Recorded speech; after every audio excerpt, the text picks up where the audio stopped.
En realidad, lo que yo voy a compartir con ustedes es un conjunto de reflexiones, algunas que no son propias, sino que son de los compañeros docentes de la Escuela de Ciencias de la Educación.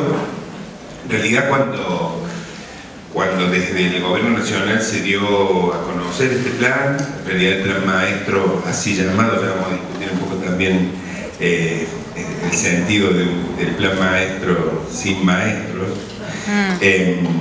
se presenta como un proyecto de ley y un conjunto de universidades nacionales y de escuelas, facultades, departamentos de ciencia de la educación de las universidades nacionales generaron un espacio de discusión, de debate, con la idea de hacer un documento que presentara una posición crítica de las universidades nacionales y particularmente de las escuelas, departamentos, facultades, porque cada universidad tiene formatos institucionales distintos, digamos, de ciencia de la educación. Bueno, un documento crítico respecto de este plan. Un conjunto de universidades participaron en ese proceso y cada una de las instituciones hizo un documento, y en el caso de la Universidad Nacional de Córdoba, de la Facultad de Filosofía y Humanidades, la Escuela de Ciencia de la Educación, un conjunto de colegas de la Escuela de Ciencia de la Educación elaboraron un documento con algunas reflexiones sobre el plan maestro que a mí me parece interesante traerlas a la discusión, y además, bueno, otras que tienen que ver con mis propias reflexiones, ¿no?, sobre este plan.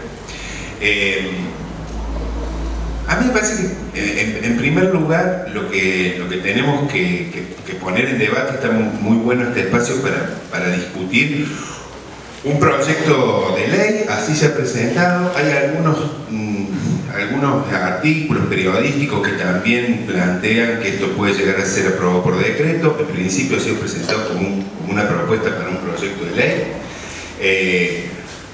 que parte de reconocer el marco legal vigente, ¿no? A mí me parece que eso es una primera cuestión a discutir. O sea, el Gobierno Nacional presenta este plan como un plan que va a tener formato, digamos, es un plan que se presenta como proyecto de ley, por lo tanto se supone que va a tener legalidad en términos de ser discutido en el Congreso y demás, y que parte de reconocer sobre todo dos leyes fundamentalmente, ¿no?, que están mencionadas en el plan: la Ley de Educación Nacional por un lado y la Ley de Financiamiento Educativo por otro, ¿no? En principio, en el discurso oficial, este plan aparece en el marco de la legislación vigente, por lo tanto en el marco de la Ley de Educación Nacional, de la Ley de Financiamiento Educativo. Hay leyes que no aparecen mencionadas en el plan, y que además, si uno analiza, digamos, las propuestas, las metas que el plan se propone,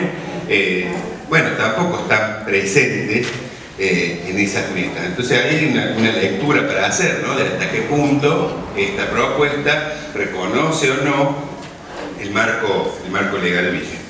No por una cuestión formal de que una ley tenga necesariamente que reconocer un marco legal determinado, sino porque creo yo, y esta es una primera cuestión que me parece importante poner en discusión,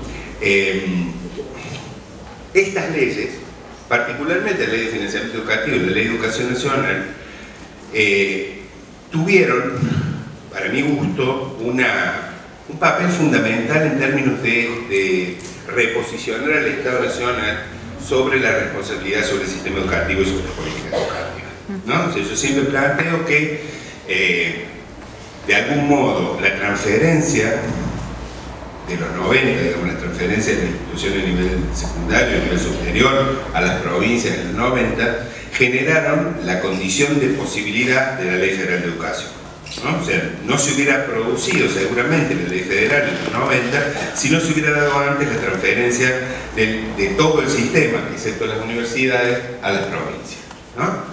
Es decir que después de esa transferencia se había llegado a un punto de fragmentación del sistema tan grande en cada una de las jurisdicciones provinciales, que como que caía de maduro la necesidad de una ley, independientemente del contenido de la ley. O sea, nosotros hemos tenido una posición crítica en los 90 respecto a la ley federal y de su contenido, del marco político en que la ley se sancionó y de su, digamos, de un marco de políticas neoliberales, de reforma del Estado, etcétera, etcétera, que se produjo en los 90.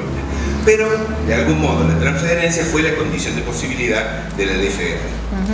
Yo también creo que la ley de financiamiento educativo fue la condición de posibilidad de la ley de educación nacional. ¿En qué sentido digo esto? Que en realidad la ley de financiamiento educativo reposiciona al Estado Nacional con una responsabilidad sobre el financiamiento del sistema que en los 90 había perdido después de la transferencia, ¿no? Y pone una responsabilidad compartida entre la nación y las provincias, o sea, la transferencia se produjo y no es que se haya vuelto el sistema a depender de la nación, pero sí la ley de financiamiento pone al Estado Nacional en un lugar central sobre el financiamiento del 40% del presupuesto educativo y el 60% por parte de las provincias. Creo que eso tiene un sentido también de, digamos, generar condiciones de posibilidad para la ley de educación nacional. Porque si no, la ley de educación nacional hubiera quedado como un discurso vacío de contenido. O sea, ¿de qué sirve que una ley diga que la educación es un derecho social, que el Estado tiene un compromiso, que es una responsabilidad del Estado, etcétera, etcétera, si en términos del financiamiento y en términos del lugar que el Estado ocupó, que no pasa solo por el financiamiento? Esta es otra cuestión que me parece que también hay que discutir, sobre todo porque en este contexto donde el Estado Nacional, digamos, se corre la responsabilidad sobre la paritaria docente, ¿no?, nacional, creo yo que esto es un contexto en el cual no solo hay una discusión salarial cuando hablamos de la paritaria nacional docente. Hay una discusión salarial sin lugar a dudas, pero también hay una discusión de otros aspectos de las condiciones de trabajo docente y sobre todo hay una discusión del lugar del Estado Nacional en ese espacio de negociación y en generar un piso común para las distintas provincias en términos salariales, más allá que después en cada paritaria local, en cada provincia se discute específicamente condiciones, digamos, de negociación salarial entre los estados provinciales y los gremios docentes. Hay una base común, hay un piso común que se fija en ese espacio de paritaria nacional docente, ¿tá? Al correrse el Estado de ese lugar, en realidad lo que está sucediendo, además de un incumplimiento de la ley de financiamiento, lo cual entra en contradicción con decir declamativamente el marco legal es este, o sea, el marco legal de este plan es la ley de educación nacional, es la ley de financiamiento educativo, pero en la práctica la ley de financiamiento educativo, al menos en lo que tiene que ver con ese espacio de negociación paritaria nacional, no se está cumpliendo. Y si uno analiza el contenido del plan, también en términos de financiamiento, el plan no dice demasiado sobre el financiamiento, ya lo vamos a ver, pero también en términos de financiamiento vuelve a plantearse la cuestión de que la responsabilidad es de las provincias. O sea, que las provincias, en función de sus posibilidades y demás, van a financiar el cumplimiento, digamos, de este plan, y el Estado Nacional se corre de la responsabilidad sobre el financiamiento. Entonces digo, esto tiene un valor que no solamente tiene que ver con lo salarial, que no solamente tiene que ver con lo material, sino que también tiene que ver con lo simbólico, en el sentido, digo, de cuál es el lugar que el Estado Nacional tiene como responsabilidad sobre el sistema educativo, sobre la política educativa, ¿tá? Entonces, a mí me parece que en ese punto el debate es un debate que tenemos que darlo y tenemos que plantearlo no solo en términos salariales, lo cual no quiere decir que no hagamos un debate en términos salariales también, sino que en general hay un discurso mediático, un discurso oficial que está poniendo el eje en la cuestión salarial, ¿tá? Y que está planteando un sentido común de que, bueno, esto es responsabilidad de las provincias porque el Estado Nacional no tiene instituciones educativas, escuelas a su cargo, digamos, salvo las instituciones universitarias, que dicho sea de paso, y como universitario también no sé qué habrá pasado hoy la discusión paritaria de los gremios universitarios, pero tampoco tenemos hasta ahora ningún tipo de respuesta. Hay un espacio, ¿no? Hay un espacio de discusión paritaria, pero no hemos tenido ningún tipo de respuesta en ese sentido.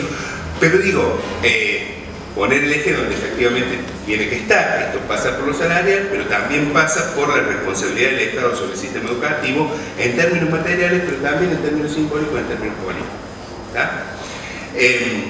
Entonces, esto de la continuidad, digamos, del plan respecto del marco normativo es relativo, es discutible, y si uno se pone a confrontar el contenido del plan con esta legislación, tiene bastante huecos, están claramente planteados. Por otro lado, el plan es un conjunto de metas que en general se plantean en dos grandes plazos, ¿no? La mayoría de estas metas son planteadas para el año 2026. Con lo cual, hay dos cuestiones para plantear ahí. Primero, digamos, el Estado Nacional y el Gobierno particularmente, que es quien diseña este plan, no pone metas intermedias, no es que pone una meta hacia el 2016 y otra dentro del propio periodo de gestión. Claro. En realidad, la responsabilidad sobre el logro de estas metas se tira para adelante al 2026, y no es responsabilidad del gobierno actual. Claro, claro. Si no, digamos, se discutirá en 2026 si estas metas se alcanzaron o no. Lo cual también desresponsabiliza, digamos, al propio Estado sobre el contenido del plan. Dentro de esa cantidad de metas, hay un conjunto de metas con las cuales uno no estaría en desacuerdo, ¿no? Voy a leer algunas, no los voy a aburrir leyendo todas, pero voy a garantizar para el 2026 la cobertura universal de nivel inicial de la sala de 3 años. Lograr para el 19, acá sí, para el 2019, que las provincias de la Ciudad Autónoma de Buenos Aires tengan implementado el nuevo modelo de escuela secundaria 2030. O sea, acá sí hay un objetivo a corto plazo, que es, digamos, replantear el modelo de educación secundaria que garantice la calidad educativa y la innovación en el aprendizaje. Lograr para el 26 que el 90% de los jóvenes egresen del nivel secundario. Lograr que el 90% de los alumnos de nivel primario y secundario alcancen un nivel satisfactorio en lengua, matemáticas, ciencias, en las evaluaciones nacionales Aprender para el año 2021. En términos de la equidad educativa, reducir para el 2021 en 15 puntos la brecha socioeconómica entre los estudiantes del primer cuartil y el cuarto cuartil que alcanzan nivel satisfactorio avanzado en las pruebas Aprender. Lograr para el 26 la jornada extendida en el 100% de las escuelas de nivel primario y secundario, con el modelo La escuela sale del aula, promoviendo el uso de espacios públicos de cada municipio, incrementando las actividades físicas, artísticas, tecnológicas y de aprendizaje. Generar sistemas de información y evaluación educativa integral y confiable a través de la creación del Instituto Nacional de Evaluación y Calidad para el 18. Acá ven, o sea, hay algunas metas que se plantean para el 26 y que tienen que ver con alcanzar mayores niveles de cobertura, mayores niveles de, digamos, incorporación de la población a cada uno de los niveles del sistema, con lo cual uno en principio está de acuerdo como meta en abstracto. Lo que pasa es que el plan no dice cómo. Claro. O sea, dice lograr determinadas metas, pero no dice cómo hacerlo, ni tampoco dice cómo se va a financiar esto. O sea, por un lado no dice con qué estrategia, a partir de qué estrategia el Estado Nacional se plantea estas metas y cómo las va a construir, incluso con las provincias y demás. Y por otro lado tampoco dice a través de qué formas de financiamiento, ¿no? Porque sabemos que estas metas no son nuevas, de algún modo están planteadas en la Ley de Educación Nacional, no están planteadas como metas, no están planteadas como plan, pero está claro que cuando, por ejemplo, se planteó que el secundario es obligatorio, la idea es, digamos, incorporar a la totalidad de la población en la escuela secundaria y lograr que los chicos ingresen y egresen de la escuela secundaria, ¿verdad? Eso está planteado en la Ley de Educación Nacional y sabemos que no es sencillo de hacer, que hay una cantidad de cuestiones muy complejas y que esto tiene que ver con definir estrategias, definir políticas y financiar, ¿no? Entre otras cosas, tampoco se reduce solo a eso, pero acá no están claras cuáles son las estrategias que el Estado va a generar para alcanzar estas metas. Las colegas de las escuelas y departamentos de Facultad de Ciencia de la Educación hacen un planteo que es interesante, porque dicen algunas de estas metas ya se han logrado, otras son ambiguas y no está claro, digamos, cómo se van a alcanzar. Otras están sobrevaloradas, ¿ah? Ya después vamos a analizar algunas. Otras están subvaloradas, digamos. En realidad hay un conjunto de metas que son formulaciones en abstracto, ¿tá? Que no tienen clara la estrategia y que además, digamos, tienen problemas, digamos, técnicos también, ¿no? Bueno, entonces, primera cuestión esto del marco legal, segunda cuestión esta cuestión de las metas. Tercera cuestión que me parece que también es muy importante analizar. En realidad el documento que presenta este plan parte de un enunciado que define una situación de emergencia educativa. ¿Ah? Y acá me parece que hay por lo menos dos cuestiones a tener en cuenta. Primero, cómo, digo, porque cuando nosotros analizamos una política educativa no podemos analizarla fuera del contexto político que se ha venido generando desde que este gobierno asumió, y pensar cuáles son los fundamentos desde el cual se plantea la emergencia, esta situación de emergencia educativa. La emergencia educativa se plantea en relación a los resultados del operativo Aprender. ¿Tá? El operativo Aprender, más allá de las discusiones técnicas sobre cuáles fueron, digamos, cómo se diseñó, cómo se implementó, fue presentado oficialmente. Antes de que fuera implementado ya se anticipaban los resultados del operativo, o sea, desde el discurso oficial se planteó: vamos a evaluar el sistema educativo sabiendo que los resultados de esta evaluación van a ser catastróficos, especialmente en el espacio de la escuela pública. ¿Tá? O sea, ya eso en términos de una definición política previa a una evaluación, independientemente de la cuestión técnica, la evaluación que no es menor, ¿no? Cómo se diseña ese operativo, cómo se implementa, qué se está midiendo, qué no, qué se pretende medir, hubo desde el propio Estado Nacional una definición de que el operativo iba a arrojar resultados desfavorables que iban a mostrar falencias en términos de calidad.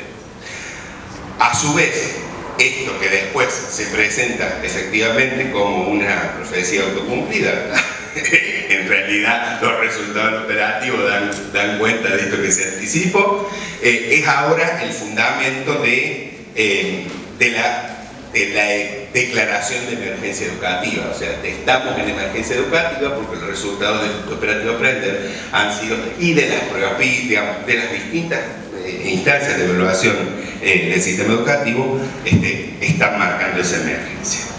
Y a mí me parece que no podemos tampoco, digo, yo trabajé bastante en términos de investigación sobre la política educativa de los 90 en Córdoba, de los 80 y de los 90 en Córdoba, ¿no? Y particularmente en Córdoba,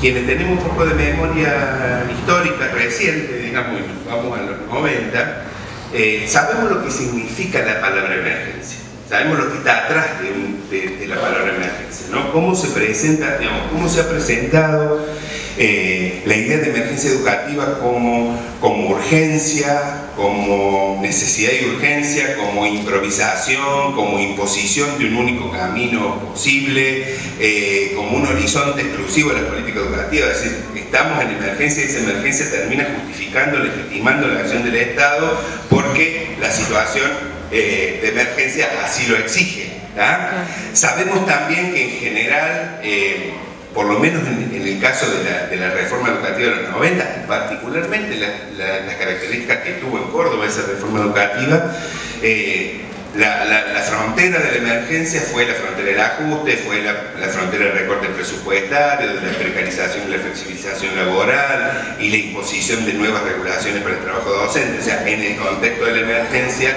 las políticas se orientaron en ese sentido, ¿no? Entonces, me parece que hay que tener ahí una alerta respecto al diagnóstico, ¿no? Respecto a, por un lado, a cuáles son los elementos que teóricamente, desde una posición muy objetiva, porque hay datos, perdónenme que estoy con los papeles de un lado para otro, pero hay ciertas afirmaciones en el documento ¿no? Por ejemplo, 5 de cada 10 estudiantes no finalizan la educación formal obligatoria.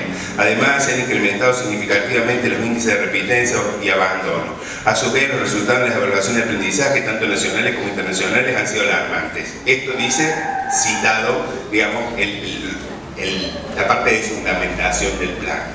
Entonces, bueno, no está claro cuáles son las fuentes consultadas, a qué nivel del sistema educativo se refieren, en qué etapa del cursado se produce esto, cuáles son, digamos, sobre qué datos se está planteando este diagnóstico. O sea, los datos son tomados sin hacer referencia a determinadas fuentes, sin hacer referencia y también desconociendo las políticas que se venían implementando en el periodo anterior y que han sido desmanteladas. O sea, digo, tampoco podemos dejar de ver esto, ¿no? O sea, que hay un diagnóstico de situación sobre el sistema que desconoce la propia, digamos, trayectoria de la política educativa del periodo anterior. Directamente parece que no hubieran existido y que mientras el Estado, digamos, por ejemplo en el caso de la formación docente, lo que está sucediendo con el Info, digo, es claro que hay determinados programas, determinadas políticas que estaban orientadas a fortalecer, digamos, la formación docente, que están en retracción, por llamarlo de algún modo, ¿no? Bueno, sin embargo, esto no se incorpora como dato de este diagnóstico, ¿no? Y sí se incorporan una serie de datos estadísticos que no tienen en cuenta el contexto en el cual se desarrolla, digamos, esto, o sea, ni tienen en cuenta cuáles son las fuentes, cuáles son las, digamos, efectivamente las precisiones sobre un diagnóstico para todo el sistema educativo nacional, con las diferencias que el sistema educativo nacional tiene, ni tampoco, digamos, el contexto en que este diagnóstico se realiza. Bueno, entonces, si ustedes tienen la oportunidad de leer el texto del plan, generan más que dudas. Fíjense, si me dan un minutito les digo, en relación a infraestructura y tecnología.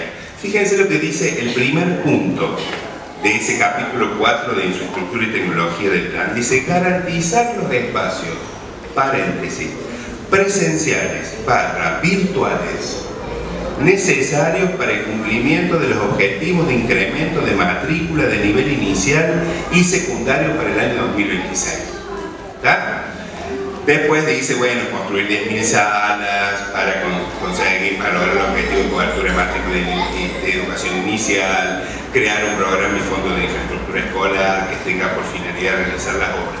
Pero la primera cuestión es, digamos, ¿cuál es el espacio? A mí me genera dudas la idea de que en un capítulo de infraestructura y tecnología, como primer meta, se planteen espacios presenciales y virtuales en un mismo nivel. O sea, presenciales / virtuales para el nivel inicial y para el nivel secundario. No estamos hablando solo, lo cual también es un problema, cómo se está planteando la cuestión de la virtualidad en términos de la educación superior, particularmente en la universidad, que ese es otro capítulo. Pero en relación al sistema en su conjunto, acá aparece, por un lado, una sobrevaloración del espacio virtual, una sobrevaloración de las tecnologías de la información y de la comunicación respecto del logro de determinados objetivos, determinadas metas para el sistema educativo, que no está claro ni cómo se va a diseñar, ni qué participación va a tener el Estado o sectores privados. O sea, acá uno le genera preguntas en relación al desarrollo, digo, en el contexto en que una cantidad de empresas están planteando la creación, el diseño de plataformas virtuales, y se está planteando la educación, digamos, como un negocio a nivel global vinculado a este tipo de tecnologías. No es que uno esté en contra del uso de las tecnologías dentro de la escuela. Lo que uno se pregunta es, con este nivel de formulación del plan, ¿hacia dónde cómo se está pensando, digamos, en la incorporación de la tecnología en la escuela? Y a través de qué estrategias y qué papel va a tener el Estado respecto de esto. Porque, a ver, por un lado se está desmantelando el Conectar Igualdad, y por otro lado se está planteando la incorporación de espacios virtuales desde el nivel inicial hasta el nivel superior. Entonces, digo, esto no puede generar más que preguntas y temores, ¿no? y riesgos. Bueno, después, la otra cuestión es el tema de la carrera docente, ¿no? En relación a la carrera docente, vuelvo a pedirles que me aguanten un poquito, que busque para leer textualmente lo que plantea.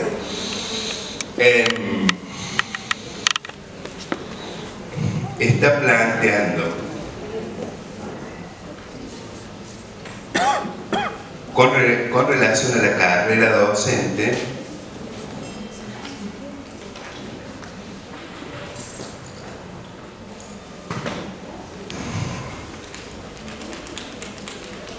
disponer en un plazo no mayor a 2 años, acá de nuevo los plazos se acortan, y mediante acuerdos marco de un sistema nacional de carrera docente al cual se puedan adherir voluntariamente los docentes en ejercicio. Si ustedes leen en los fundamentos del plan, hay una visión del docente, digamos, que en algunos casos es bastante explícita, digamos, ¿no? En el mismo sentido en que se están planteando los discursos oficiales y mediáticos sobre la docencia. Pero se está hablando de 2 años para un nuevo sistema de carrera docente, el cual sería voluntario para los docentes en ejercicio. Pero posteriormente, y dentro de esa misma meta, se plantea lograr en el año 2026 que el 50% de los docentes en actividad de gestión estatal, incluyendo a todos los docentes ingresantes desde el año 2019, estén adheridos al Sistema Nacional de Carrera Docente.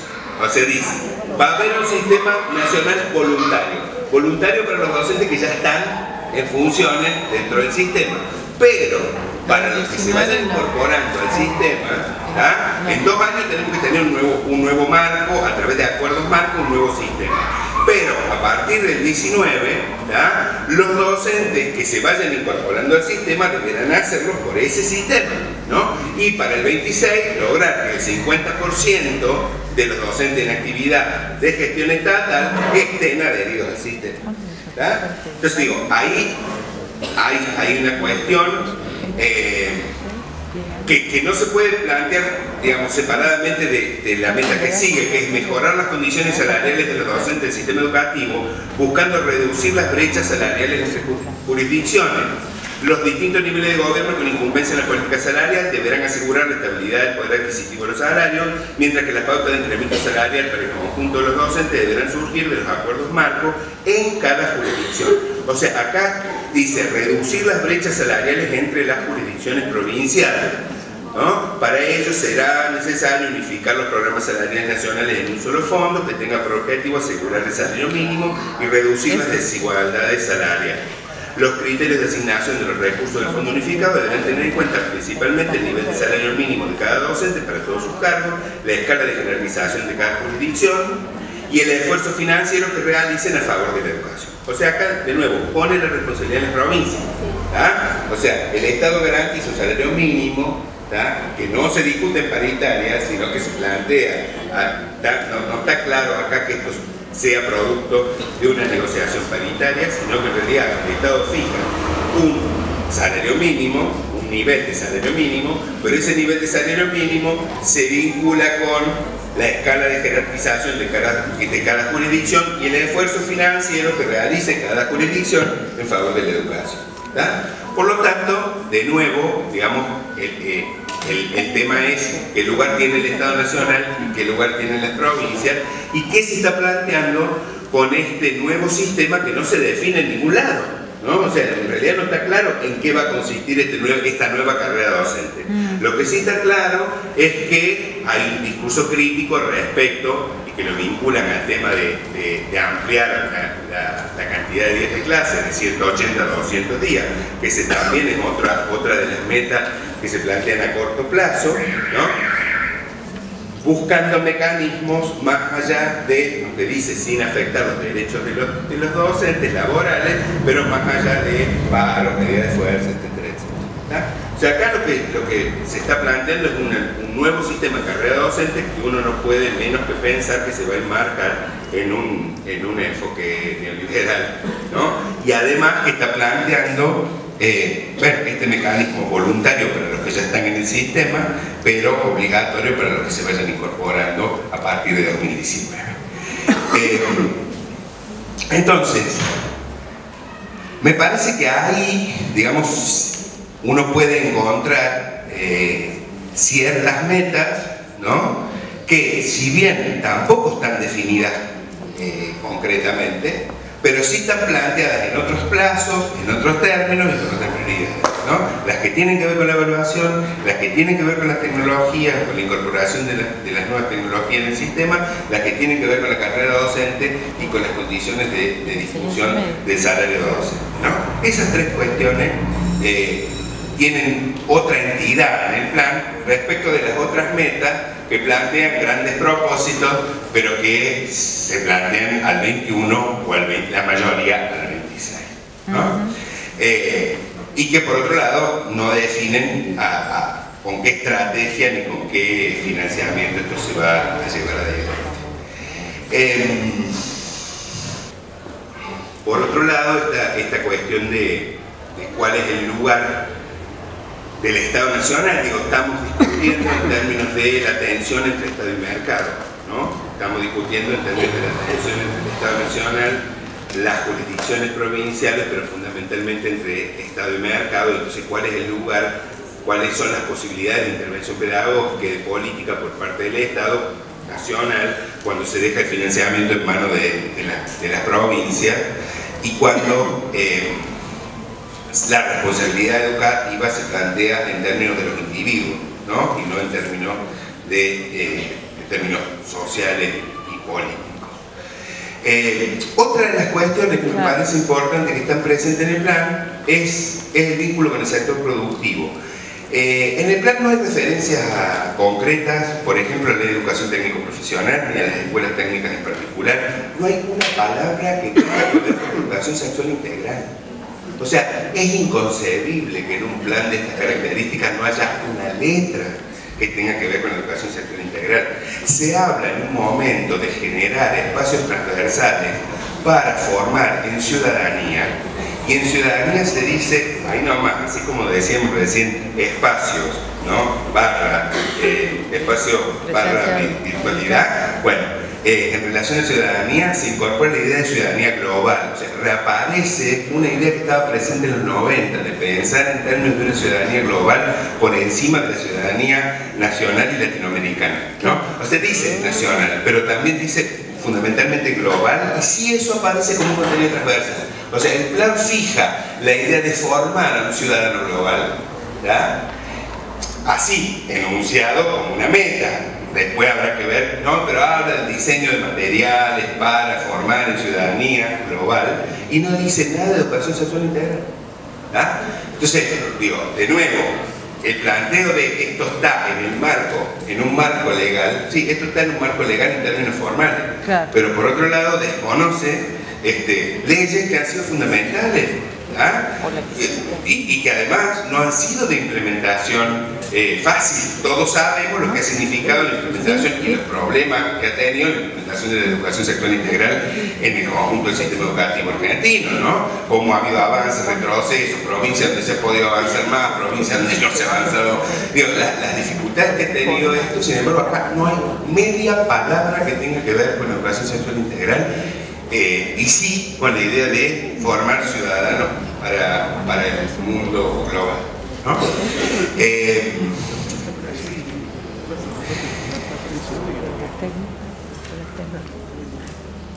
Y respecto al sector productivo, hay un punto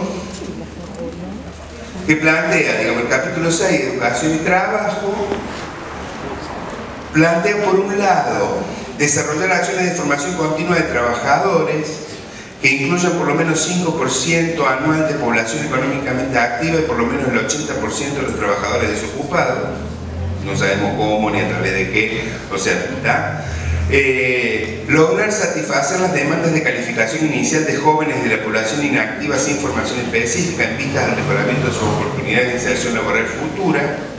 Diseñar e implementar un programa de formación inicial y continua que permita lograr para el año 2021 que el 65% de los docentes del área de formación profesional y en el año 2026 el 100% cumplan los requisitos de escolaridad para desempeñarse en sus funciones y dispongan de oportunidades de formación asociadas a su rol. Paso a otro, promover el compromiso empresarial en la formación profesional. No sabemos cómo ni a través de qué, dice a través de convenios mediante los cuales las empresas financien o implementen acciones de excelencia destinadas a actualizar competencias técnicas de los docentes en el área de formación profesional. ¿Está? Bueno, ¿quién va a llevar entre esos convenios? No, acá no aparece, digo, no hay ley de educación técnico profesional, no hay espacios institucionales que regulen esto. ¿Qué planteo, digamos, hay a generar de promover el compromiso empresarial a través de la firma de convenio, pero no sabemos cómo, ¿no? se va a llevar esto adelante?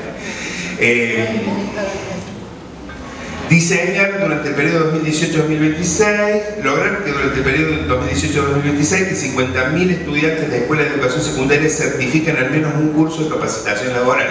De nuevo, no sabemos cómo, si esto se va a incorporar, cómo se incorpora esto a la escuela secundaria, ¿está? Y que el 100%, lograr para el 26, que el 100% de los estudiantes de escuela de nivel secundario común tengan la posibilidad de realizar prácticas profesionalizantes. De nuevo, a ver, digo, esto por supuesto que es un tema que cada vez que hablamos de educación y trabajo, estos temas se tienen que discutir, ¿no? Se tiene que discutir cuál es el vínculo con el sistema productivo, cuáles son las prácticas, qué tipo de formación, qué perfiles, qué tipo de práctica. Pero acá se plantean metas, ¿no? Pero no se está discutiendo cuál es el sentido de esto, o sea, nos podemos imaginar en el contexto de determinada, digamos, línea de la política educativa, de la política económica de este gobierno, bueno, cuál va a ser la relación entre el sistema educativo y las empresas en este contexto, ¿está?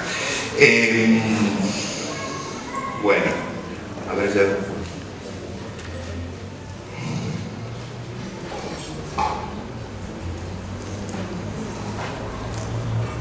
Fíjense, en relación a la ciudadanía global, lo que se plantea es, miren, les leo un par de cosas más.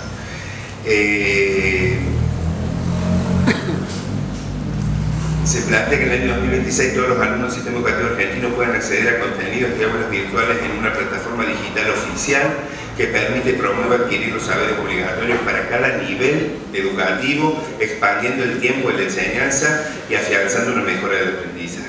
Bueno, les digo, cuando yo estoy planteando esto de la preocupación por la virtualidad y por cómo se está pensando, ¿no?, en cierta utopía de que los problemas del sistema educativo se van a resolver a través de la virtualidad, pero también en un costado que tiene que ver con el espacio de negocio que supone, digamos, la incorporación de la virtualidad en el sistema educativo, salvo que se haga, digamos, desde una perspectiva claramente de defensa, digamos, de las políticas públicas.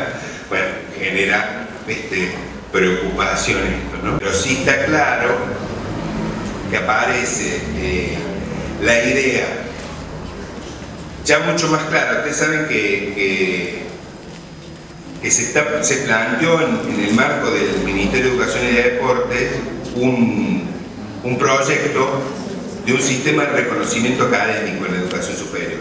Y básicamente un sistema de crédito por el cual se pueden producir digamos, movilidad de estudiantes de universidades a otras universidades, o de institutos superiores a otros institutos superiores, o de institutos superiores a universidades, digamos. Un sistema que incluye a la educación superior pública, a la educación superior privada, ¿no? De hecho, se firma un convenio con universidades públicas y privadas, cerca de 70 universidades que firmaron ese convenio, para incorporarse progresivamente a ese sistema, y plantea que las formas, digamos, de articulación entre las instituciones de educación superior van a ser en posgrado, en grado y en pregrado. Es decir, que va a haber posibilidades de articulación y de reconocimiento académico para los 3 niveles de la educación superior, digamos, pregrado, tecnicatura, las carreras, digamos, grado y posgrado, a través de un mecanismo de firma de convenios sobre la base de ese convenio marco que las universidades firman con el ministerio, de firma de convenio después entre instituciones de educación superior dentro de una misma región, ¿no? La condición para incorporarse a ese sistema de reconocimiento académico es que las instituciones tengan una evaluación externa. Tanto las universidades como los institutos superiores tienen que tener una evaluación, y en el caso que los institutos superiores no la tengan, hay un plazo de 4 años porque es un compromiso de que van a ser evaluados, no sabemos por quién ni cómo.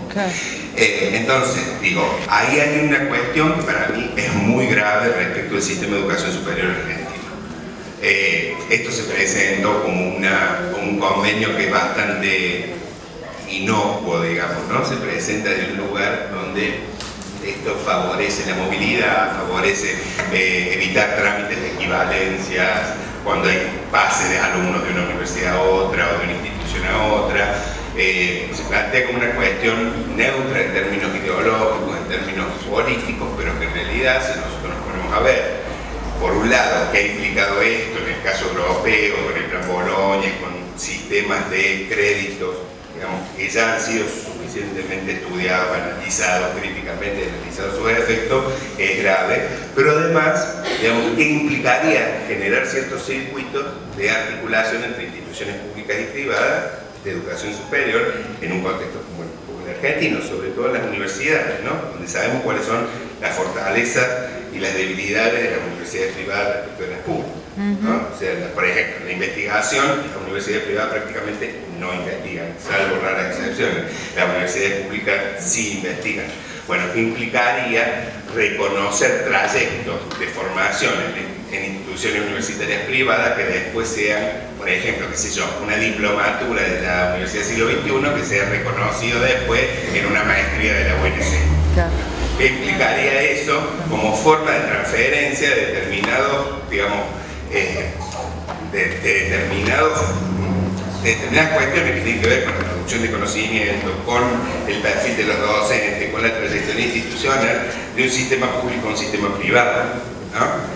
Bueno, acá en el plan se recupera esto, y nuevamente, esto es un convenio voluntario que firman los rectores y que voluntariamente las instituciones pueden entrar o salir del sistema. Así se plantea en el momento que se firma el convenio. Ya en el plan se dice lograr que al 2026, a ver si la... Miren,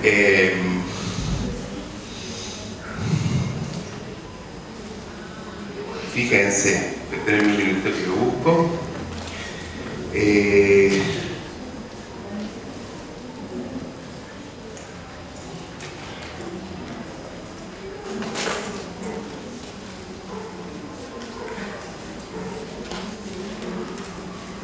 Relé se está planteando, miren, lograr para el 2021 que el 100% de la oferta de educación superior, acá estamos hablando de todo el sistema, se encuentre articulada y los alumnos puedan transitar por el sistema de educación superior con un reconocimiento automático de su trayectoria formativa. Es decir, acá se está planteando que eso que se presentó como una cuestión voluntaria a través de la firma de un convenio se vuelva ley y se alcance al 2026 un sistema articulado de tránsito de los estudiantes por distintas instituciones. Es decir, poner en marcha, y hay otro elemento donde particularmente se plantea la cuestión del sistema de reconocimiento académico, o sea, avanzar en ese sentido, ¿no? Y la otra cuestión que aparece muy fuerte es la idea de internacionalización de la educación superior, ¿no? O sea, también lograr que el 90% de las instituciones posea un plan estratégico de internacionalización basado en el concepto de internacionalización integral. Bueno, ven, establecer que para el 2026 la creación de un sistema de movilidad a partir del Sistema Nacional de Reconocimiento Académico y de la Unidad de Reconocimiento de Trayectos Formativos, es decir, de los créditos, como método de reconocimiento de los trayectos formativos cursados por los estudiantes en el extranjero o viceversa. Además, planteando en el marco de políticas de internacionalización, que también sabemos que tienen cierta orientación neoliberal, digamos, en este momento. Bueno, como última cuestión, y después entramos a las preguntas, o sea, el plan se llama Plan Maestro, pero sabemos que como dicen algunas colegas, bueno, el Plan Maestro es un plan sin maestros, ¿no? O sea, un plan maestro sin maestros. Acá hubo un mecanismo, hay un mecanismo de consulta a través de un foro virtual donde se supone que se consulta a los distintos actores del sistema, pero los principales actores del sistema no están sumados a ningún espacio de consulta, ni en términos gremiales, ni en términos de otras, digamos, de los propios actores de cada una de las instituciones educativas, ni en términos de los actores en las instituciones universitarias, ni en términos digamos, de los espacios donde hay una participación efectiva de los docentes. Por lo tanto, bueno, es un plan maestro sin maestros y a través de un diseño de consulta que también deja bastante que desear. Bueno, la idea es discutirlo, es trabajarlo en cada uno de los espacios institucionales, pensar cómo nos posicionamos colectivamente en relación a estas políticas, porque en definitiva, digamos, bueno, esto es un proyecto de ley, seguramente se va a incorporar al Congreso y va a tener una instancia de discusión en el Congreso, pero ya también tenemos experiencia en ese sentido, tanto en la discusión de la Ley Federal como en la Ley de Educación Superior en el 90, ¿no? Eso.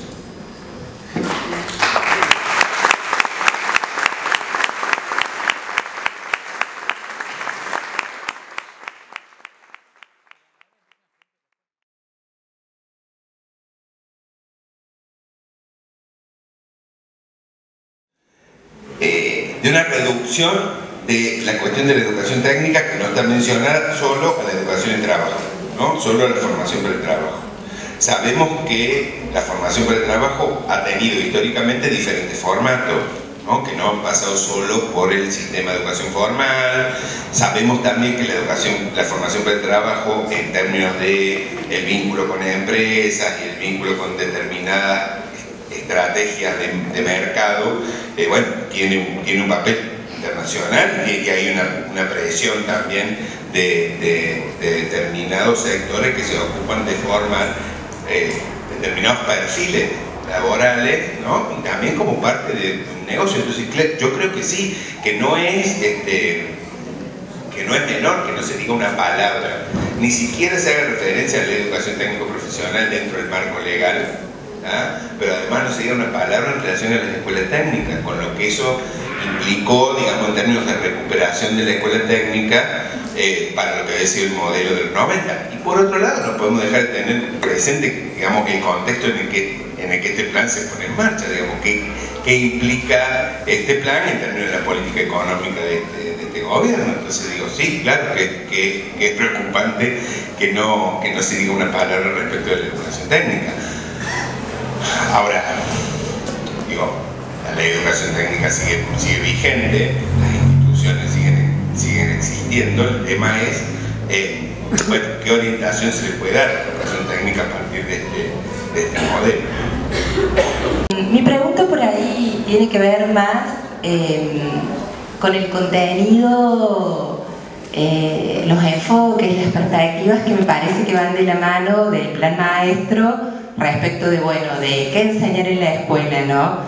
Y bueno, por ahí sí a lo mejor este plan maestro no es también la llave para plantear una reforma curricular de la mano de este diagnóstico que vos decías de emergencia, que es un diagnóstico que creo que tanto en la universidad como en los institutos de formación docente hay que desarmarlo, porque quienes trabajamos en las escuelas sabemos que en estos años también pasaron muchas cosas buenas de la mano de, por ejemplo, las bibliotecas y los libros de literatura.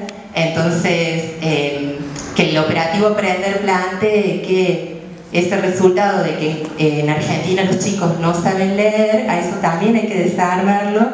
Entonces, bueno, creo que también, no sé, tenemos como por delante una tarea que es como difícil, pero si se plantea una reforma curricular que desconozca todo lo que fue la discusión curricular cuando se aprobaron los núcleos de aprendizaje prioritarios, creo que ahí también estamos frente a un riesgo, no sé cómo llamarlo, un peligro, de que el contenido que se instale en esa reforma no tenga nada que ver con una mirada sociocultural que privilegiaba el acceso a prácticas culturales, a bienes culturales, y me parece que bueno, eso hay que leerlo también en el marco, por ejemplo, de que el año pasado se interrumpió la compra de libros de literatura, y esa fue una decisión que no todo el mundo conoce, pero que se tomó livianamente. El argumento fue que en las escuelas los chicos no leen, entonces compramos menos libros de literatura, o sea, no compramos literatura. Creo que, bueno, estar como atentos también al contenido de una posible reforma, que no sé si vos pensás que ya se viene como pronto eso.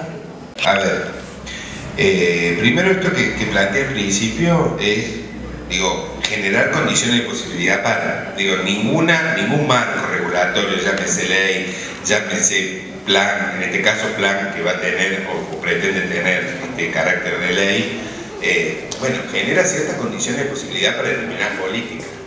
¿Ya? Es cierto que también a veces las políticas pueden ir para otro lado, ¿no? En el caso de la ley de educación superior, por ejemplo, digo, no se modificó la ley y sin embargo las políticas se orientaron dentro del marco de una ley que no se pudo modificar, se orientaron en otro sentido, ¿tá? Pero me parece que sí, lo que hay que ver es que esto está generando ciertas condiciones de posibilidad para determinadas políticas, en primer lugar.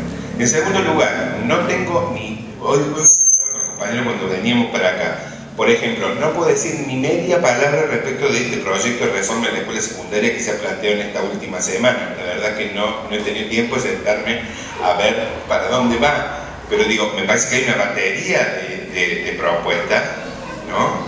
que van por distintos lugares.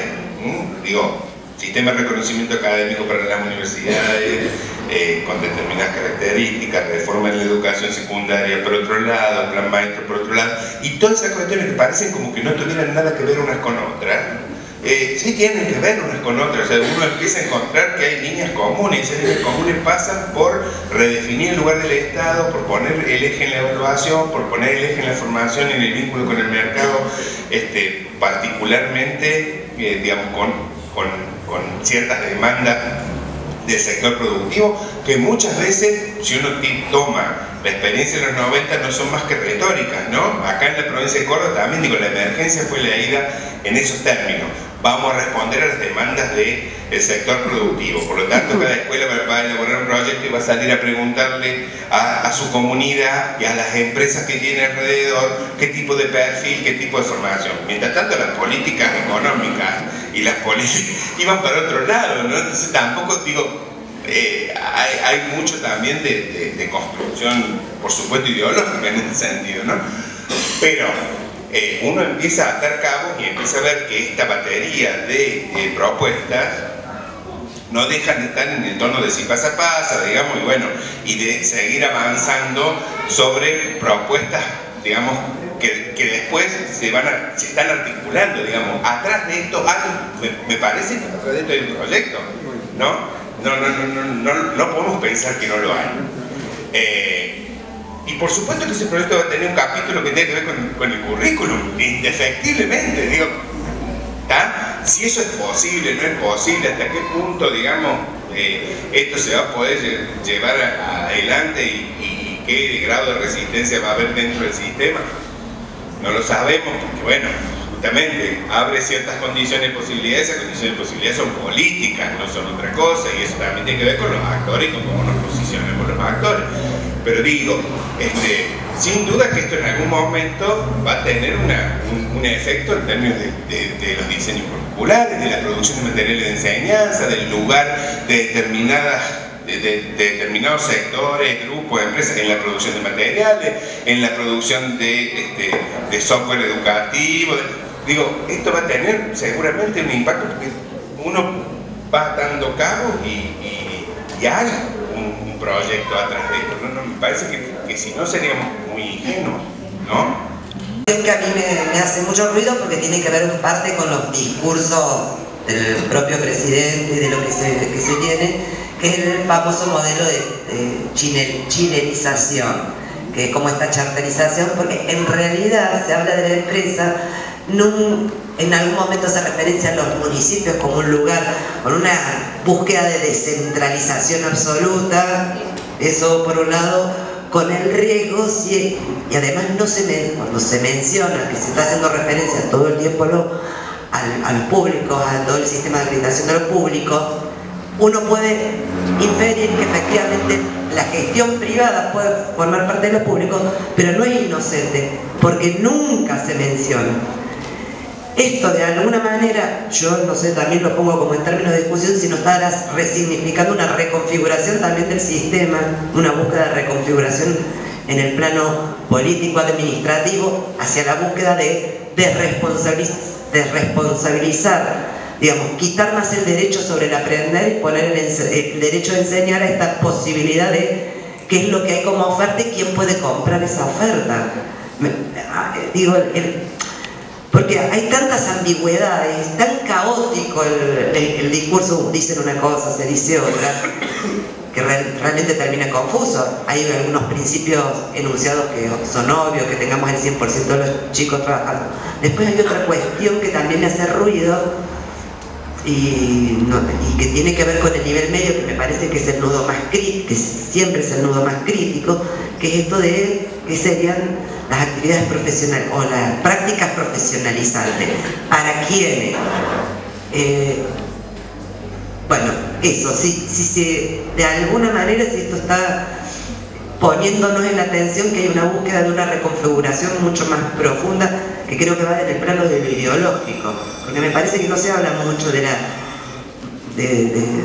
la reestructuración del sistema. Sí sacar esto que vos decís, especial, adultos, contexto de encierro, o no se dice. Eso, por ahí explicar un poco, porque esto en términos, algo que vos habías mencionado en principio también, ¿qué implicancia tiene una definición política en el sistema educativo en términos simbólicos? ¿Qué significaría eso? Y sobre todo atándolo a esto del proyecto de lo nacional latinoamericano, que se cruza con esto global, que ¿qué es lo global, no? Es futurología, pero uno sí sabe qué orientación tienen las políticas en este gobierno. Y también, digamos, que está atrás si vos planteás, digo, nosotros tenemos como país una tradición de la escuela pública muy importante que impidió que en los 90 se avanzara en un proceso de municipalización del sistema que se intentó pero no se pudo, en un proceso de privatización que, digamos, hubo un aumento de la oferta privada, pero no hubo un proceso de transferencia del sector privado del sistema de educación público, que también se planteó y que se planteaba en organismos internacionales y que no se pudo desarrollar. Creo yo que hubo, porque hay una tradición y una valoración de la educación pública muy importante en nuestro país. Ahora, si uno empieza a pensar, por eso te digo, es hipotético. Es hipotético, pero si uno empieza a pensar que es cierto que ha habido una